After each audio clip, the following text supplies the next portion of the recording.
আমি হাবিব ভাই হচ্ছে আমাদের মধ্যে সবচেয়ে বর্ষিয়ার এবং ওনার খালি জীবন মানে উনি ছাত্র রাজনীতি করে আসছেন, ওনার সব জানা মুখস্থ। আমাদের যেমন বই খাতা লাগে ওনার তা লাগবে না। আমি হাবিব ভাইয়ের কাছে দুইটা জিনিস একটু জানতে চাব।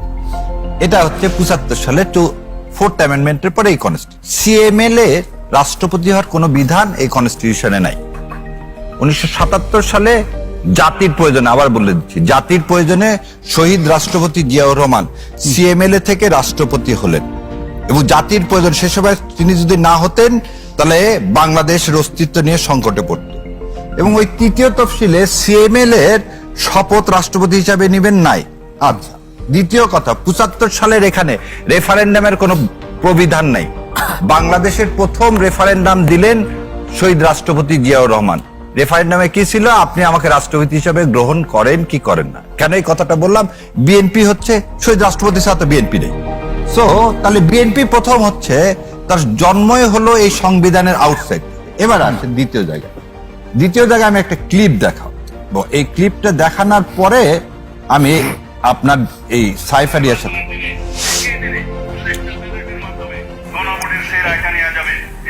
এটা ভালো করে তো বোঝা যাচ্ছে না, আপনি একটু মুখে বলেন। আচ্ছা, আমি মুখে বলেছি।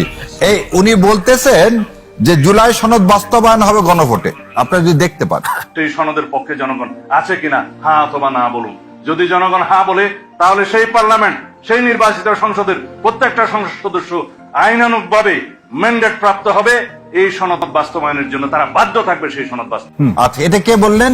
মাননীয় সেটা তো হাবিব ভাই বললেন যে তারা তো অস্বীকার করছে না। না, কথাটা ওই জায়গাতে, কথাটা হলো কি, এখন আপনি এই সাইড যে কথাটা বললো সেই জায়গায় আমি যাই। ডক্টর ইউনূস সাহেব রাষ্ট্রপতির কাছে শপথ নিছেন, রাষ্ট্রপতির কাছে তো শপথ নিছেন কোন কিসে? থার্ড শিডিউলে, তাই না? থার্ড শিডিউলে কেয়ারটেকার গভর্নমেন্টের কিছু আছে? ইন্টিম গভর্নমেন্টের শপথের কোনো বিধান আছে? তাহলে যদি না থাকে আপনি যদি মানে আপনি একটা মানবো আর একটা মানবো তা হবে না। তাহলে এই তৃতীয় তফসিলে সংবিধান অনুযায়ী ইউনূস সরকার গঠিত হয়নি। তাহলে ইউনূস সরকার যদি এই তৃতীয় তফসিল অনুযায়ী গঠিত না হয়ে থাকে তাহলে গত 18 মাসের যা কিছু হয়েছে সব অবৈধ। আমার ভোট অবৈধ, এই ক্যাবিনেট গঠন করা সেটা অবৈধ, মাননীয় প্রধানমন্ত্রী অবৈধ। এবার আপনাকে দ্বিতীয় কথা বলি, ওনারা বলতেছেন তফসিলে নাই। এই আসেন দেখেন, এটা কি? জুলাই সনদ, এর ভিত্তিতে তো ভোট হয়েছে। এই বিষয়ে তো বিএনপি জামাত সবারই তো একমত।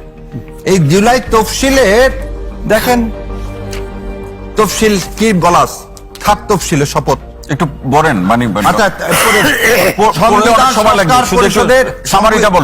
সংবিধান সংস্কার পরিষদের সদস্যদের শপথ ফর্ম। তাহলে আমরা এই জুলাই সনদ আর কনস্টিটিউশন একভাবে পড়ে গত 18 মাস দেশ চালাইছি। এই ভোটটাও করলাম 2029 সালে না হয়ে, আর এই যে ফেব্রুয়ারি মাসে হলো সেটাও কি করলাম আমরা? ঐক্যমতের ভিত্তিতে করলাম। কনসেনসাস কমিশন ঐক্যমতের ভিত্তিতে করলাম। জুলাই সনদ সাইন করলাম। কোনো কিছু এই কনস্টিটিউশনের মধ্যে নাই। তাহলে আজ সকালবেলা আপনি যখন বললেন যে কনস্টিটিউশন নাই এবং আমরা সংবিধান মেনে এই রাষ্ট্র পরিচালনা করছি গত 18 মাস, সেই কারণে আমি এটা এখন নিতে পারবো না, পরে নিব। এই কথাটা আপনি এই গণভোট হওয়ার আগে তো শিডিউল দিল কবে? আর শিডিউল না, তার আগে একটা জিনিস দেখেন, এই আপনার একটা কথা বললে তো এটা দিছে কবে? 13ই নভেম্বর। 13ই নভেম্বর এত রিট হলো এই, তাহলে আপনি 13ই নভেম্বর এটাকে নিয়ে চ্যালেঞ্জ করলেন না কেন যে এইটার আন্ডারে গণভোট হয় না? বরং কি হলো আমি আপনাকে বলে দিচ্ছি। আমাদের এক আইনজীবী একটা রিট ফাইল করলো যে ইলেকশন হবে না, ইলেকশন অবৈধ। সেই রিট খারিজ করে দিল। সেকেন্ডলি, ইলেকশন কমিশনের সব ক্ষমতা। ইলেকশন কমিশন আপনাকে আগের দিন চিঠি দিয়ে 2 শপথ নেওয়ার কথা বললেন। আপনি সকালবেলা কেন বললেন আমি একটা নিবো আর একটা নিবো না? এই চিঠি দেখেন 16 ফেব্রুয়ারি, সেটা আমরা দেখেছি গণমাধ্যমে। দুইটা শপথের কথাই তো বলা আছে। তাহলে আগের দিন আপনি বলতেন